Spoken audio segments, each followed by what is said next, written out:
เป็นสิ่งที่ทางสถานีวิทยุวัดไฟภาคภูมิใจและก็มีความยินดีให้บริการด้วยความเต็มใจวันนี้พี่น้องท่านผู้ฟังพระหลวงก็ไปทำภารกิจที่อำเภอสันทรายบ้านยังจำไม่ได้กำลังเข้ามาก่อนที่จะเข้ารายการประมาณสัก20 นาทีสุ่มเสียงก็ไม่ค่อยดีเนื่องจากว่า1 เจ็บท้อง วันที่15เจ็บท้องมาจนถึงวันที่16 17ก็มาไข้หายจะไปโรงพยาบาลก็พอไปฝนซะมาตกถึงวันไปหั่นไปนี่ก็มาโดนฝนเป็นวัดลงคอเสียงก็บ่ค่อยดีถ้าใดก็จะเปิดเทปเก่าสลับกันไปพ่องสดพ่องวันนี้สนองเจตนาพ่ออุ้ยแม่อุ้ยหลายท่านที่ไม่ได้โทรหาที่โทรหาก็มีว่าวันนี้ไปวัดขอขาดศีลเถอะมันตรงกับวันติดจะฟังพ่อหลวงเนาะก็จะถึงเรื่องการบำเพ็ญทานการบำเพ็ญซึ่งทานนั้นคือการฮื้อทานหรือฮื้อทานการฮื้อทานโดยตั้งอกตั้งใจเพื่อจะทานหรือฮื้อทานด้วยความเลื่อมใสศรัทธาทานแล้วจิตใจสะอาดผ่องแผ้วอิ่มอกอิ่มใจเวลาใดที่เฮานึกถึงทานนั้นก็มีความปรับปลื้มยินดีการฮื้อทานด้วยความเลื่อมใสศรัทธาครูบาอาจารย์ท่านได้กล่าวไว้ว่าจะทำให้เป็นผู้ที่มีความมั่นคงมั่งคั่งจักเป็นผู้มีทรัพย์สมบัติการฮื้อทานด้วยความเคารพอ่อนน้อมละมุนละม่อมจักเป็นผู้ที่มีบุญญาบารมีด้วยผลแห่งการฮื้อทานลูกหลานญาติมิตรก็เชื่อฟังลูกเต้าลูกหลานเนี่ยเชื่อฟังคนโบราณบอกว่าอยู่ถ้อยฟังกรรมนะสอนง่ายบ่เป็นคนดื้อรั้นเป็นคนดีของพ่อของแม่ปู่ย่าตายายอันเนี้ยคือการฮื้อทานด้วยความเคารพอ่อนน้อมละมุนละม่อมจักเป็นบุญบารมีส่งผลให้ตัวเฮาและลูกเต้าเหล่าหลานญาติมิตรบริวารอยู่เย็นเป็นสุขความอยู่เย็นเป็นสุขจะเกิดขึ้นได้ก็ด้วยกรรมที่กล่าวแล้วก็คืออยู่ถ้อยฟังกรรมเชื่อกันมีความเชื่อซึ่งกันและกันมีความไว้วางใจซึ่งกันและกันกันว่าเนี่ยนำคนตัวกันไปเป็นหมู่ถ้าว่าบดีก็ถึงมาเนี่ยบัทำในสิ่งที่ผู้เป็นหัวหน้าครอบครัวหรือว่าเป็นผู้นำในวงตระกูลนั้นๆก็เลยทำให้อยู่เย็นเป็นสุขการที่คนเฮาตั้งหลายฮื้อทานด้วยความเลื่อมใสศรัทธาเป็นการทานที่เกิดจากใจพี่น้องท่านผู้ฟังการฮื้อทานด้วยความเลื่อมใสศรัทธาเนี่ยครูบาอาจารย์เพิ่นกล่าวอันเนี้ยเป็นการทานที่เกิดจากใจหรือเกิดจากจิตใจที่บริสุทธิ์เกิดจากจิตใจที่สะอาดผ่องใสการฮื้อทานดังกล่าวมานี้เป็นที่มาแห่งบุญทำเมื่อเกิดความเจริญก้าวหน้าทำมาหากินก็มีแต่ความเจริญรุ่งเรืองด้วยผลอานิสงส์แห่งการฮื้อทานด้วยความเลื่อมใสศรัทธาทำให้คนผู้นั้นเป็นที่ฮักแก่คนทั้งหลาย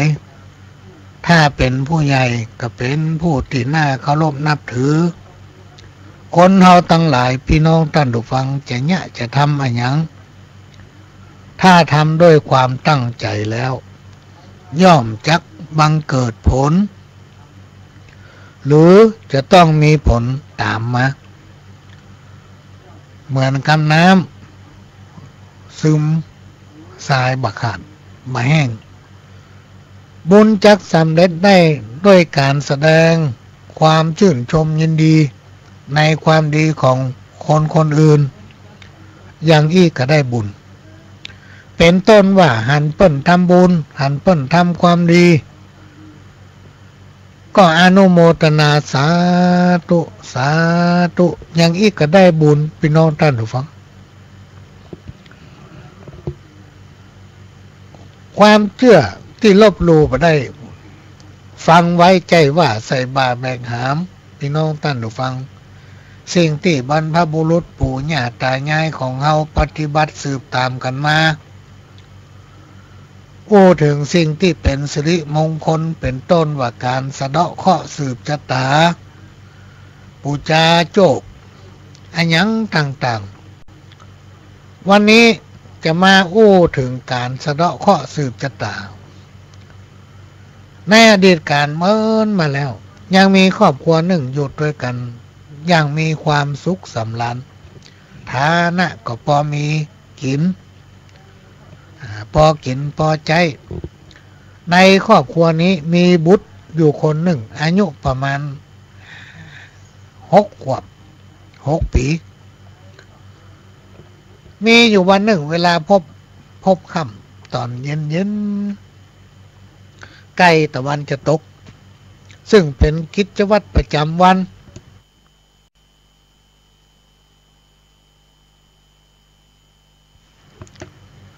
สองสามีภรรยาก็จะพาเอาบุตรของตนไปแอวเดินเล่นตามถนน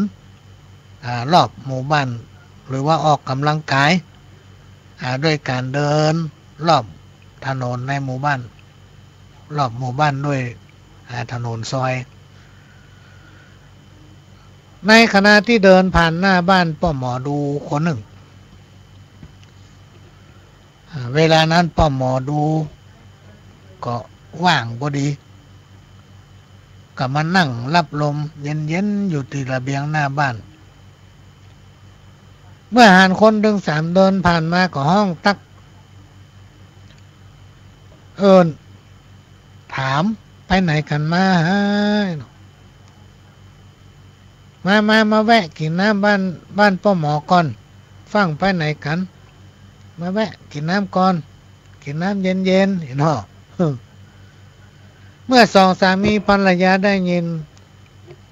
เสียงห้องด้วยความเกรงใจ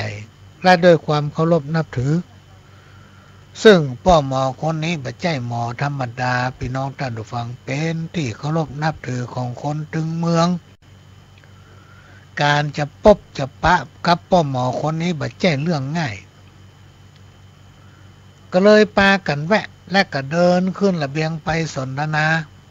ขอพ่อดวงชะตาลูกบ่าวของตนซึ่งอายุได้6 ปี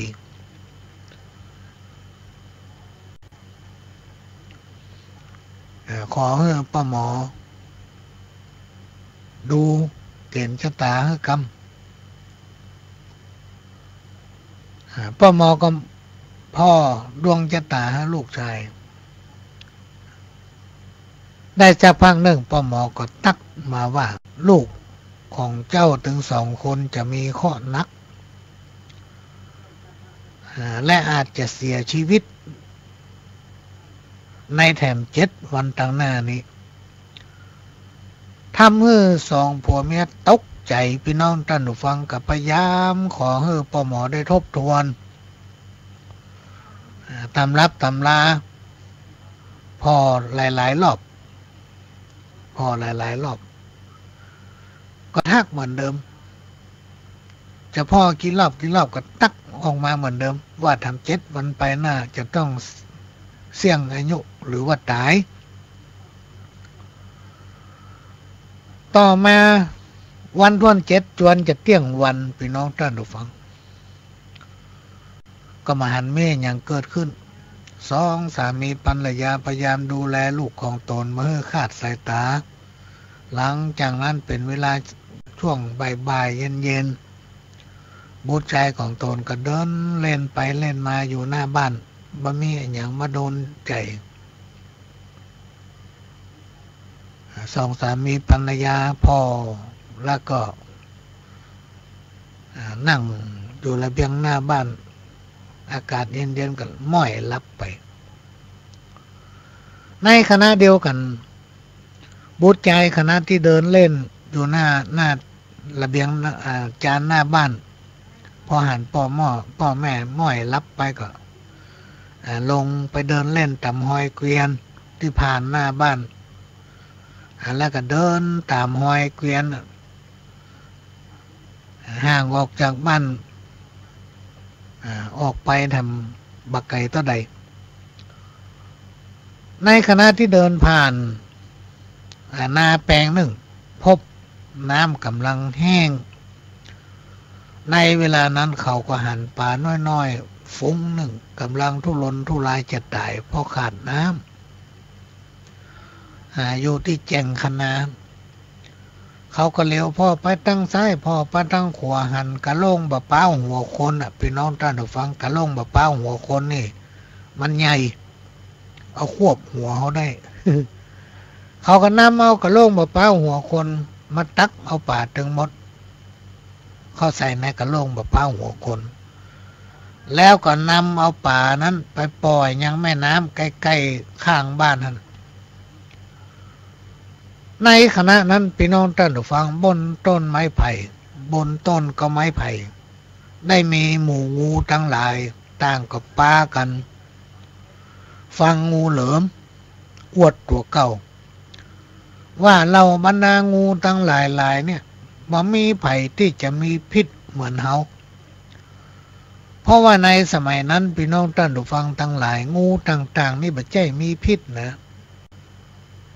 อย่างงูเห่าเบี้ยเนี่ยมีพิษงูไซเนี่ยก็มีพิษเหมือนกันหมดงูทั้งหลายยกเว้นงูเหลิมพิษจะมีอยู่ที่งูเหลิมเท่านั้นในขณะที่งูอวดตัวอยู่นั้นก็หันเด็กน้อยเดินมางูเหลิมก็เริ่มอวดตัวเองว่าลองดูเนอะลองพอข้าจะชกหัวละอ่อนคนนั้นและแกจะเดินไปถึง39ก็จะต้องล้มตายฝ่ายงูจงอางก็ทักท้วงขึ้นว่าถ้ามันบัดตายจะทำอย่างไรงูเหลิมก็เอ่ยปากขึ้นว่าเขาจะยอมคายพิษทิ้งหืมมัดเมื่อเด็กเดินผ่านมาพี่น้องท่านผู้ฟังพอมาถึงต้นไม้ไผ่ต้นไม้ใหญ่ทั้งหลายซุ้มกันอยู่หั่นงูเหลิมก็คอยโอกาสพอได้จังหวะก็ชกลงที่กลางหัวของร้อนเสียงดังโป๊ก เด็กน้อยมีความรู้สึกว่าเหมือนมีอย่างล่นตกใส่หัวจึงไม่ได้สนใจจึงเดินต่อไปจนถึงบ้านโดยนำเอากระโหลกบะเป้าสวมหัวแทนหมวกฝ่ายงูจงอางเย้ยงูเหลิมว่าหันนะยังงูเหลิมละอ่อนบ่เป็นอย่างเลย งูเหลิมก็จำเป็นต้องคายพิษออกจากตัวเก้าตามสัญญาบรรดางูทั้งหลายก็ปากันเอาเขี้ยวของตนเองมาจุ่มเอาพิษของงูเหลิมตั้งแต่นั้นมางูเหลิมก็เลยบ่มีพิษพี่น้องท่านผู้ฟัง ฝ่ายสองสามีภรรยาบหันลูกต่างก็กระวนกระวายเสาะหาลูกของตนหาบ่ปะก็ปากันนั่งร้องห่มร้องไห้อยู่บนบ้านของตนเวลาใกล้จะค่ำก็หันลูกเดินเข้ามาอย่างบ้านต่างก็ปากันดีใจรุ่งเช้าวันที่8จึงปากันเดินทางไปยังบ้านของหมอพร้อมกับ ต่อว่าหมอต่างๆนั่นน่ะหมอโคตรนึกในใจดูเมื่อมาบ่เคยพลาด เป็นจะได้มาดูข่าวนี้ถึงเป็นอย่างนี้โคตรพี่น้องท่านผู้ฟังเอาตำราตึงหมดมากองหน้าบ้านพร้อมกับเอิ้นประกาศว่าถ้าไผใครได้ก็มาเอาเตอะแล้วก็จุดไฟเผาตำราทั้งหมดฝ่ายเจ้าบ้านต่างก็พากันลุมเข้ามาแย่งตำรากันเป็นพันละวันตำราต่างๆถูกไฟไหม้ไปพ่องสีขาดไปพ่อง ครูบาอาจารย์เพิ่นก็เลยกล่าวว่าตำราในปัจจุบันเนี่ยถูกพ่องพิษพ่องหูไว้ใจว่าใส่มาแบ่งหามเพราะว่าพ่อหมอคนนั้นเอาจ้งเขาใส่กองไฟบางอันก็เอาสีกเป็นชิ้นๆจ้งลงไปแล้วก็เลยกระถาก็เลยขาดไปพ่อง ถูกไหม้ไปพ่องสีกไปพ่องนี่เป็นต้นก็เลยค่อยเสื่อมไปอันนี้ก็เป็นนิทานชาดกที่เป็นเล่าสืบตามกันมาเป็นเวลาเมินมาแล้วทำเรื่องหนึ่งในอดีตการเมินมาแล้วได้มีพระราชาองค์หนึ่งอยู่ครองราชสมบัติในเมืองปาราณสีในเมืองนี้มีนายพรานคนหนึ่งทำหน้าที่หาซวยหรือว่าเนื้อสัตว์ตัวใดตัวหนึ่งเมื่อล่าได้ก็ต้องนำมาถวายพญาเจ้าเมืองทำอยู่อย่างนี้เป็นประจำทุกปีพอถึงเวลาฤดูที่ต้องนำสัตว์มาถวายก็ต้องเข้าป่าล่าสัตว์เพื่อมาถวายพญาเจ้าเมืองมีอยู่วันหนึ่งนายพรานได้เตรียมเสบียงเข้าป่าอาหารเสร็จแล้วก็เดินทางออกจากบ้านเข้าไปยังป่าหิมพานต์อันกว้างใหญ่คณะเดียวกันคณะที่เดินทางถึงกลางป่าหิมพานต์ก็ได้ปะต้นไทรต้นใหญ่ต้นหนึ่งตรงโคนต้นมีโพรงใหญ่โพรงหนึ่งมีเหล่าบรรดานกทั้งหลายซึ่งออกไปหากินอาหารแต่ละตัวก็กลับเอาอาหารของตนมายืนกินกันที่ปากโพรงต้นไทรต้นนั้นนายพรานก็เฝ้าสังเกตพออาหารหรือว่าของกินของหมูนกทั้งหลายแต่ละตัวกาบมานั้นมีเมล็ดข้าวโพดข้าวสาลีข้าวเปลือกข้าวสารพริกน้อยพริกไทยชะเอมเป็นสมุนไพรทั้งนั้นเมื่อกาบจิกมาก็เอามายืนกินบนขอบบ่อนกบางตัวก็ไปกาบเอาเครื่องเทศบางตัวก็ไปกาบเอาดีปีนกบางตัวก็ไปกาบเอาใบกล้วยกาบเอาข้าวสาลีกาบเอาข้าวเปลือกมาเป็นงวงแล้วก็ไปยืนจิกกินบนปากโพรงต้นไม้แห่งนั้น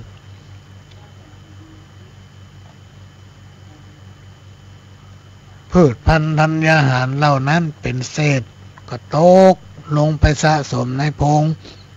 ไม้นั้นเต้าที่ได้สังเกตใจเวลาเป็นปีต่อมามีฝนตกนักเป็นระยะเวลาแรมเดือนน้ำฝนก็ท่วมขังอยู่ในโพรงต้นไทรนั้นพี่น้องท่านผู้ฟังจากวันเป็นอาทิตย์จากอาทิตย์เป็นเดือนน้ำที่ใสสะอาดน้ำฝนที่ตกลงไปในโพรงก็กลายเป็นน้ำสีเหลืองสีแดงหมู่นกทั้งหลายปากันจิกกินน้ำนั้นต่างก็มีอาการมึนเมา มีในตาแดงกำนกตัวในจิกกินนักกลัวเปื้อนก็เกิดอาการมึนเมานักกลัวเปื้อนบรรดาหมูนกทั้งหลายที่กินน้ำในโพรงนั้นแล้วต่างก็สามารถบินไปไหนมาไหนได้เดินสเปะสปะวกไปวนมารอบๆต้นไทรแห่งนั้น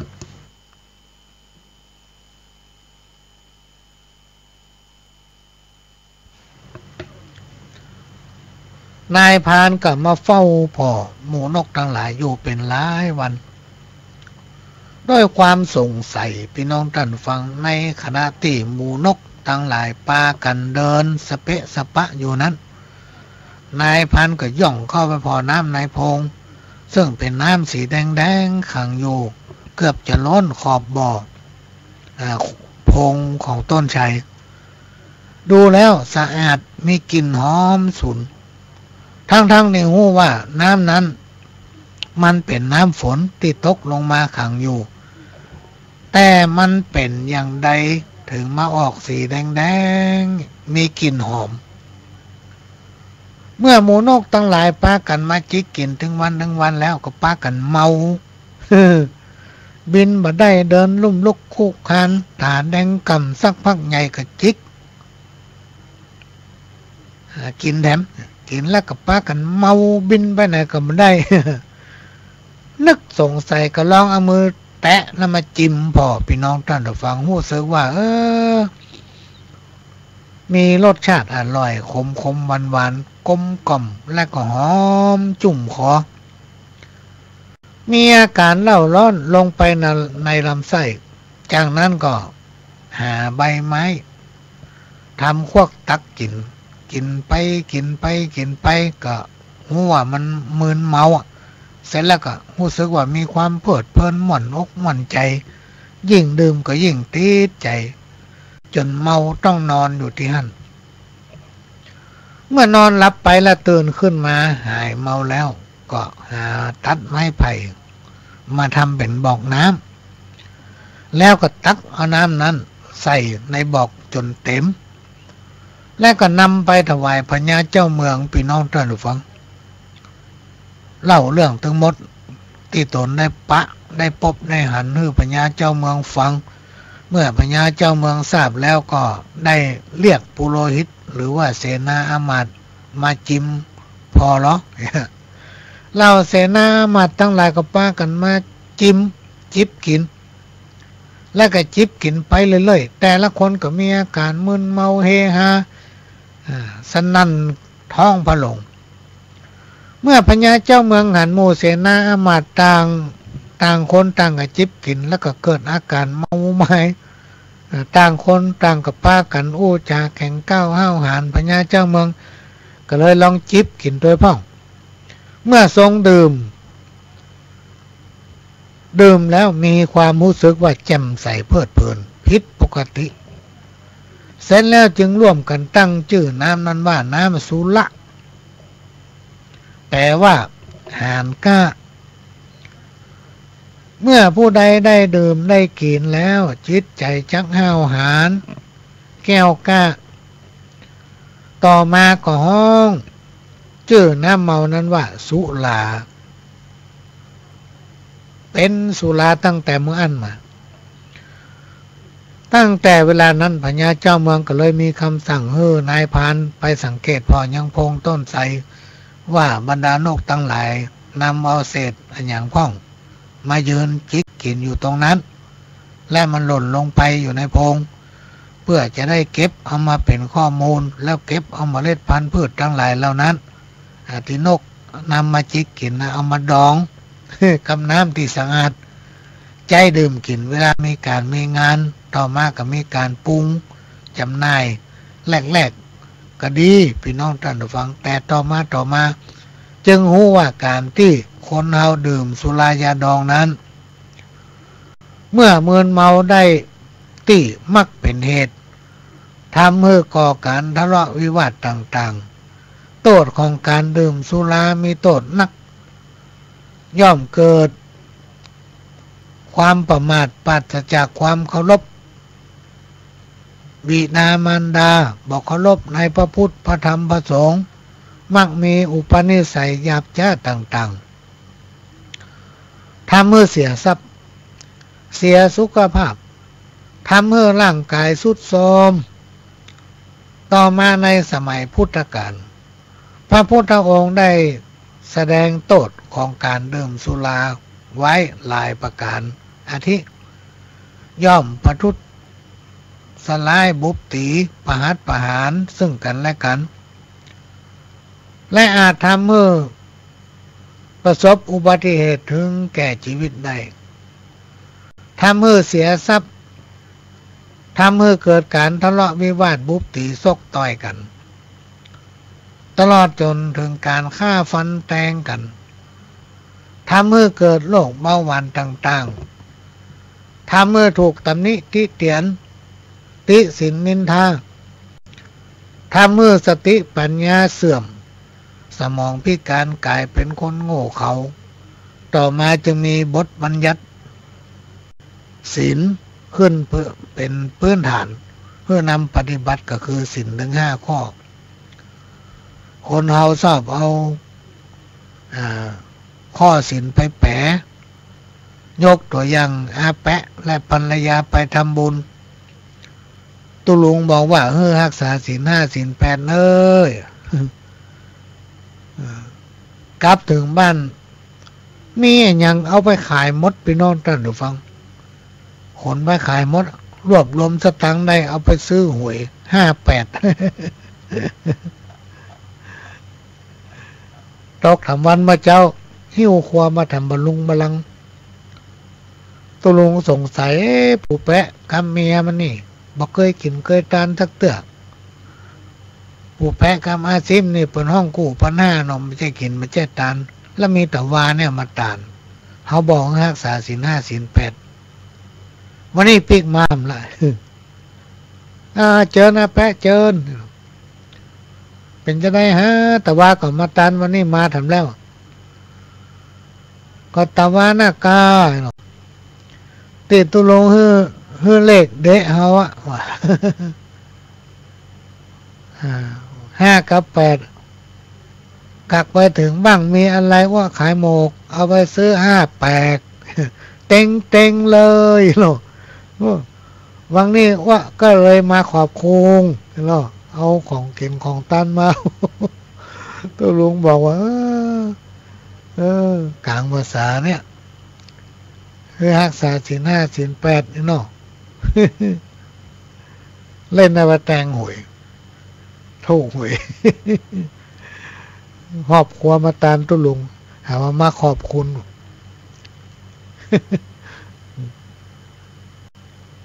ก็มาเปลี่ยนบรรยากาศฟัง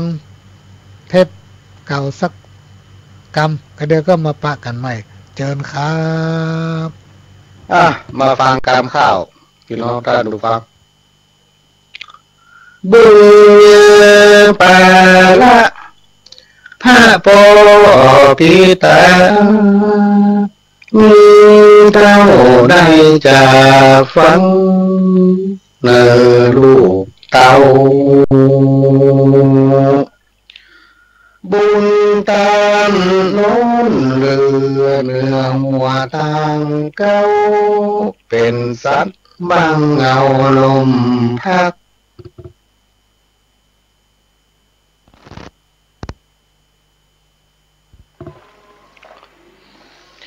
ต้นโพ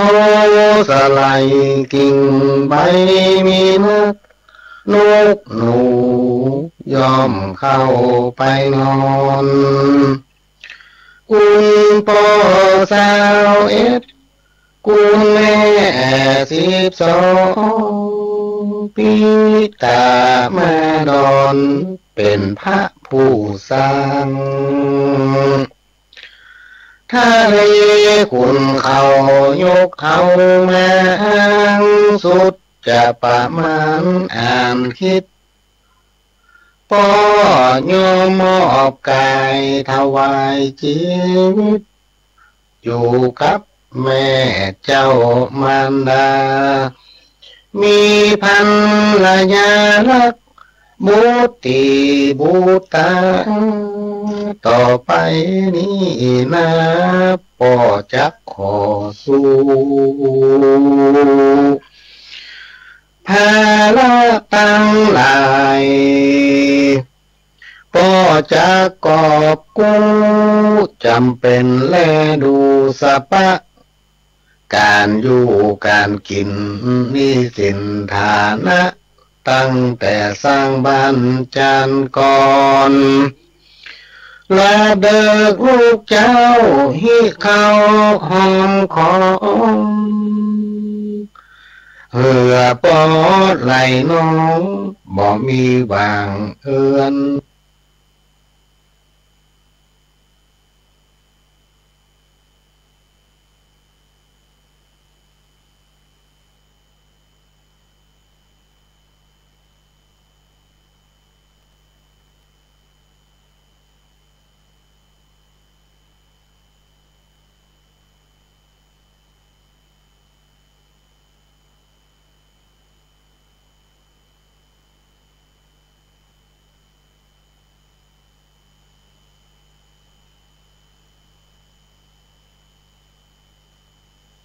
โอ้มันกล้ามาโยม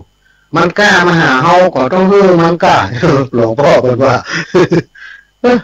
อันนี้มันกล้าขอจ้อยฟังกรรม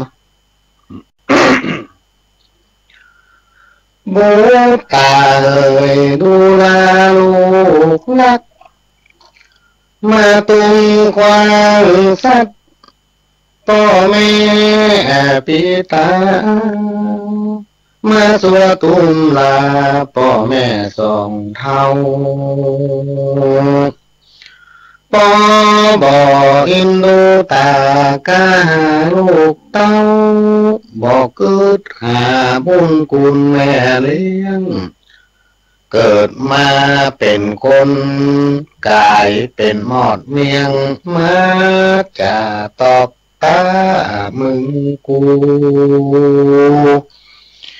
เลี้ยงใหญ่มาแล้วกับกายเป็นสาตูเปรียบเหมือนหนังงูตัวพิษแก่นกาพ่อแม่สั่งสอนจงหงสวกาจากกำมาเงินนุกกันสู่เจ็บเป็นสู่จักหูทุกสู่จักหวานไว้หากุลลูกเพศลูกยักษ์เทวทัตมาสู่บอกคืดหาบุญคุณแม่เลี้ยงพ่อเจ้านี่ไปเอาผัวเอาเมียต่างดาวหักเหลือมารดาแม่ไทยพระเจ้าของตัวมาตุมละไว้บอกปิกปอกหน้ามาใจได้ผัวรวมหักเมียแปลงเตรียมใจวัดบ่ออะไรมันดาแม่เจ้าบุญพ่อแม่ตัวเนื้อหัวตังเก้าเนื้อตัวยิ่งเอาลูกนักลูกเต่าเตรียมใจเป็นเทวทัตมาทัดขวางหือมัวเมาได้ผัวรวมหักเมียแปลงเป็นสาวหัวใจมัวเมาบ่แยงขี่ขึ้นแม่นี้กึดลายตัวนายกึดตื่นบอกกึดหาบุญคุณแม่เลี้ยงแม่อุ้มหอบนายนักข้างหนองเปี้ยมแม่ก้อยหอบอุ้มเดินเตียวเลี้ยงใหญ่มาแล้วกับกายเป็นงูเขียวบอกให้เดินเตียวมาหาแม่เจ้า แม่มาทุกข์ใจเนี่ยการตึงเท่าพอหิวแห้งลอยอ่อนนักลูกเต้าเตรียมใจเป็นเตวทัตมาสัดขวางคืนหนีไปแม่เลี้ยงลูกไว้วางได้สุขใจแม่ได้กินได้ไว้ปั่นลูกเต้า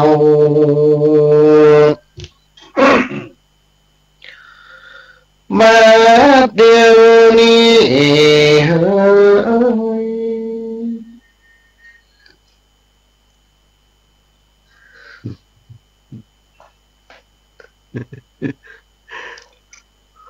ว่าไปพี่น้องตาดูฟังบ่แจ้ว่ามาขั้นรายการไปย่างอู้นี่อย่างมีคนส่ง SMS ตั้งเก้าใหม่เจ้าอยู่ในกาดลูกตะกี้เมาอู้กับลูกกาวะ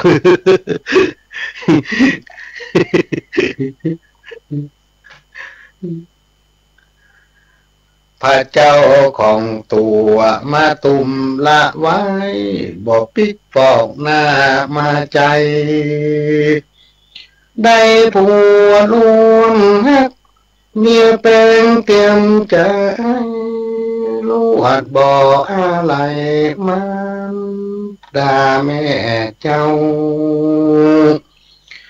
บุญพ่อแม่ตัวเนื้อหัวต่างเก้าเนื้อตัวยิ่งเอาลูกรัก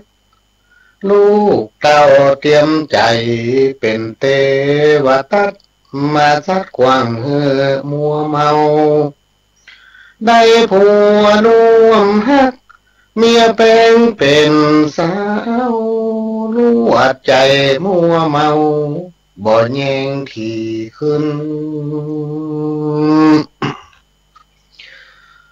แม่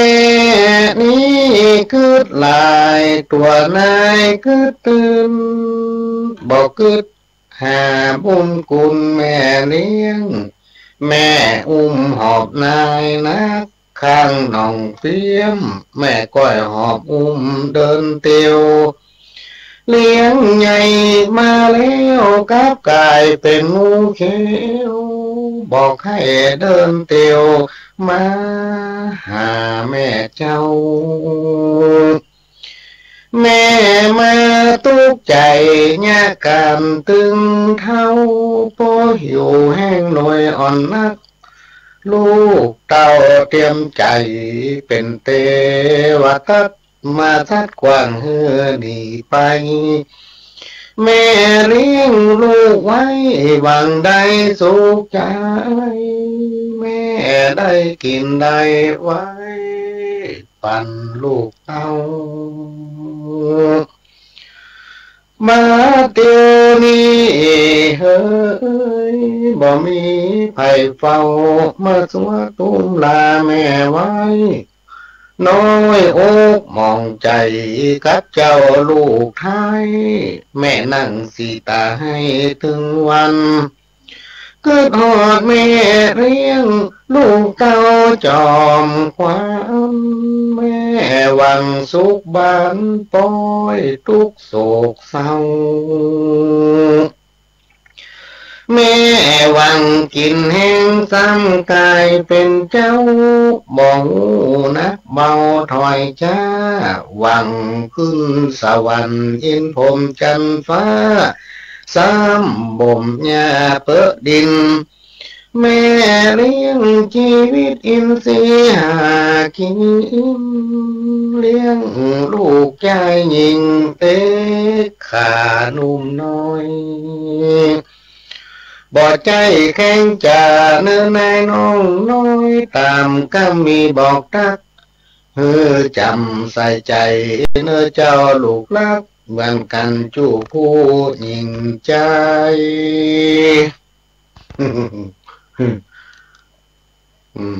จ้อยไปได้เกิงและส่งข้อความขอจ้อยตั้งเก้าทำกันเถอะตะกี้ข้าเจ้าบัดตันฟังอยู่เมาอู้กับลูกกา อันนี้ฟังกลางกาดจะไปเปิดวิทยุดังเลยเป็นอ่ะก็เดี๋ยวข้าเจ้าหอมป้องพับไผ่ขว้างวิทยุ ก็ไหนๆก็จ้อยน้ำล่องละพี่น้องท่านผู้ฟังก็เดี๋ยวจะจ้อยเศรษฐกิจพอเพียงของแม่วิจารณ์ลักษัตริย์มาจ้อยต่อโยหัตถาฝ่ามือ10 นิ้วขึ้นต่างวางกิ้วกายเก้าเกษาขอบกลมกาบนกองค์กษัตริย์ตาพระจอมราชามหาราชเจ้าพระราชประสงค์ขององค์จอมเงาทรงคิดแบ่งเบาพี่น้องพระองค์ค้นหาปัญหาปากท้องเธออยู่ถูกต้องพอดีรายได้เฮาน้อยก้อยอดขันตีใจพอดีบ่มีอยากกันหูจักถนอมอดออมใจก็บ่มีวันจักทุกข์ตามพระประสงค์ขององค์ประมุขตานตัดสอนให้เฮาฟังอย่าไปฟุ้งเฟ้อเกินหวังเลี้ยงชีพชีวังปลูกฝังเลี้ยงไสก็จะมีกินพอเพียงอยู่ได้บ่เปลืองเงินไปจ่ายซื้อจีนป่าพุทธจะคาบมือก็ลดหย่อนหือพอควรปลูกผักปลูกไม้ไว้ในให้สวนพร้อมกับจักจวนพี่น้องชาวบ้านจะได้แก้ขาดประหยัดหลายนั้นถือเอาเป็นงานเสริมกำผ้านุ่งคัวใบอันใดแปลงน้ำบ่จำเป็นต้องไปเอาซื้อแม่นุ่งใจมอบใจใดกับเขาเฮาก็เลือกเอามอบเฮาใจใดบ่ต้องเกือกไผคนใดเหนือใต้หมู่มีเงินไทยหลายล้านเฮาอยู่พอดีบ่มีเกียรติค้านบ่เข้าขั้นทานลำเค็นจักจกใจซื้อคือเลือกจำเป็นแปลงใจเย็นก้อยเป็นก้อยสร้างอย่าลับตาฝืนจงมืนตากว้างจักหันแนวทางลงลึงบางคนเดือดร้อนเป็นคนบ่มันขยันคิดแต่ตื่นบางคนก็มีเงินเล็กน้อยเหินตัวเขาเปิ้นเอาตัวเอาบอกกึดที่แจ้งเพื่อมาหูคิงกระเป๋าพอแห้งเฮามีกะแห้งเล็กน้อยถ้าเฮาเล็งหันรายวัน200มันถึงบ่น้อยพอเพียงจีนเฮาบ่นักอย่าฟักลายเฮียงเฮาหมอกพอเพียงเลี้ยงครอบครัวได้จะแต่งข้าวสารมากะวอนไว้กับพี่น้องไทยทั่วทิศช่วยแก้ปัญหาช่วยกันมาคนคิดชีวิตต่อสู้วันแจ้งใครแจ้งกล้าได้มาแบ่งปันเป็นส่วนเป็นอันมันก็อยู่ได้ก็จะพอเพียงเลี้ยงต้องปากใสปลูกส่วนขั้วไปพร้อมพักบะทั่วบะแตงบะแฟงบะฟักปลูกตามหัวบ้านเลี้ยงยายเลือกินเนื้อใจน้ำเมาไปขายจากเสริมเป็นหลายจุนเจือในบ้านถึงเศรษฐกิจวิกฤตแต่ด้านคงบ่ยาวนานยืดเยื้อ เราต้องทำใจทนไปกู้เชื่อตามโอกาสเอื้ออำนวยประหยัดเข้าไว้จากใดไปโสยถึงบ่อนำลอยกาหมอกอยู่ใดกาหมอกอยู่ใดนี่ก็ของแม่จันลักษัตริย์ก็จะได้มาจอย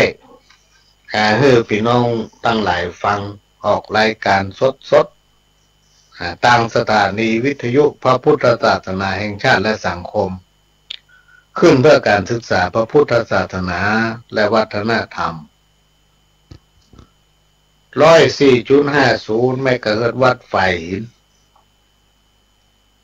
ก็ก่อนที่จะนำเอาสาระสปะมาเล่าสู่กันฟังพี่น้องท่านผู้ฟังก็จะขอประชาสัมพันธ์ข่าวเพื่อ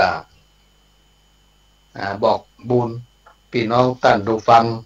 สักน้อยหนึ่งแล้วเราถึงจะได้มาปะกันนำกำวันนี้ตั้งใจว่าจะอ่านข่าวหลายฉบับแล้วก็จะตอบปัญหาที่พี่น้องได้กรุณาเขียนจดหมายถามมา 3-4 ฉบับแต่มันยาวเห็นหมดแต่ละฉบับยังมีส่งเนี่ยเขาตอบไปละขณะนี้พี่น้องท่านผู้ฟังก็กำลังรับฟังรายการสาระสปะจากสถานีวิทยุพระพุทธศาสนาแห่งชาติและสังคมขึ้นเพื่อการศึกษาพระพุทธศาสนาและวัฒนธรรม FM 104.50 เมกะเฮิรตซ์วัดไฟหินวัดไฟหินตั้งอยู่ตำบลสุเทพอำเภอเมืองจังหวัดเชียงใหม่หลังมช.ก็มาปากับพระหลวงสว่างธาตุอินทร์จันทร์ตั้งแต่เวลานี้ไปจนถึงบ่าย 3 โมงวันนี้เป็นวันพระพี่น้องท่านผู้ฟังในช่วงภาคเจ้ามาถึงบ่ายก่อนที่จะเข้ารายการประมาณสัก56 นาทีพระหลวงก็ได้ไปปฏิบัติภารกิจที่อำเภอสันทรายจำไม่ได้ว่าเป็นบ้านอย่างลืมไปแล้วก็ฟังมาเข้ารายการจากลูกกรุงเทพมาเมื่อวันที่15 16 17ก็มาบาดสบายเป็นเจ็บต้องพี่น้องด้านวังหายจากเจ็บต้องกลับมาเป็นวัดเป็นไอเป็นวัดลงคอเพราะว่าฝนมันตกถึงวันตากแดดก็ไม่ได้ออกฝนก็ไม่ดีก็เลยซุ่มเสียงไม่ค่อยดีก็ต้องขอสุมาภัยก็เปิดเทปสลับกันไป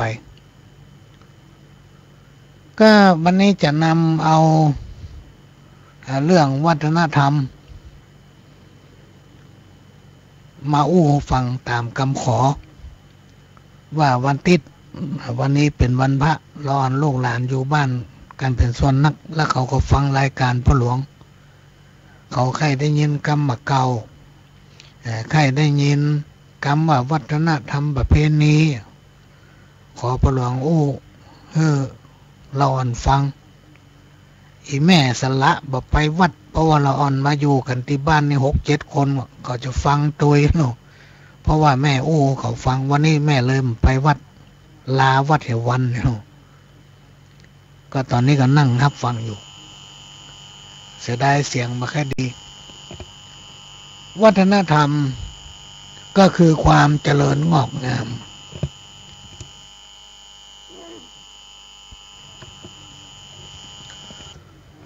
ความเจริญงอกงามมีความเป็นอยู่อย่างระเบียบอย่างมีระเบียบวินัยรู้จักเคารพและปฏิบัติตนตามกฎเกณฑ์ระเบียบของสังคมถ้าไผ่ทำได้อย่างนี้ก็จะได้ชื่อว่าเป็นคนมีวัฒนธรรมวัฒนธรรมแยกได้หลายประเภทเป็นต้นว่าวัฒนธรรมทางด้านภาษาวัฒนธรรมทางด้านระเบียบประเพณีวัฒนธรรมทางด้านจิตใจวัฒนธรรมทางด้านการฟัง วัฒนธรรมทางด้านการการแต่งกายของพี่น้องชาวบ้านซึ่งถือเป็นเครื่องแสดงออกถึงวัฒนธรรมของคนเฮาซึ่งคนสมัยก่อนเปิ้นจะถือเอาการแต่งกายนั้นเป็นประเพณีแล้วก็ยึดถือกันอย่างเคร่งครัดโดยบ่มีการเรียนแบบนำเอาเครื่องแต่งกายของชนชาติอื่นมาแต่งมาประดับกายเพราะคนสมัยก่อนนั้นเปิ้นมีความเชื่อมั่นในตนเองเป็นผู้ที่มีความภาคภูมิใจในชาติและวัฒนธรรมของตนโดยบ่าวเครื่องแต่งกายของชนอื่นเผ่าอื่นคนต่างบ้านต่างเมืองมาแต่งตัวมาลบล้างวัฒนธรรมประเพณีของตัวเก่าและก็มีการแต่งกายที่สุภาพเรียบร้อยหรือแต่งกายให้ถูกต้องตามกาลเทศะโดยใจเครื่องนุ่งห่มที่ประหยัดบหรูหราบ่ฟุ่มเฟือยบ่โป๊ะหรือบ่เปยกายในที่สาธารณะรักษาประเพณีการแต่งกายแบบไทยๆคนสมัยก่อนนั้นเปิ้นมาเรียนแบบไผบ่มีการแต่งตัวลัดรูปหรือว่าเน้นให้หันสวดทรงจนเกินไปการสั่งสอนบุตรหลานก็บ่ได้มุ่งเน้นให้ลูกให้หลานยึดติดกับอันหยังแบบเก่าๆเน้นให้ลูกให้หลานรู้จักใจความคิดในทางที่ถูกต้องและเป็นตัวอย่างของตนเองเป็นตัวอย่างให้แก่ตัวเก่าเป็นตัวอย่างให้แก่คนในครอบครัวเป็นตัวอย่างให้แก่ลูกแก่หลานแก่เหลนความสะอาดเรียบร้อยไม่ว่าจะเป็นของใจที่อยู่อาศัยเป็นเครื่องแสดงออกถึงความเจริญทางด้านจิตใจระเบียบประเพณีที่เป็นจุดเด่นจนเป็นที่สนใจของพี่น้องชาวต่างประเทศโดยเฉพาะคนไทยเขาเนี่ยพี่น้องท่านฟังถ้าโอ้ถึงภาคเหนือเชียง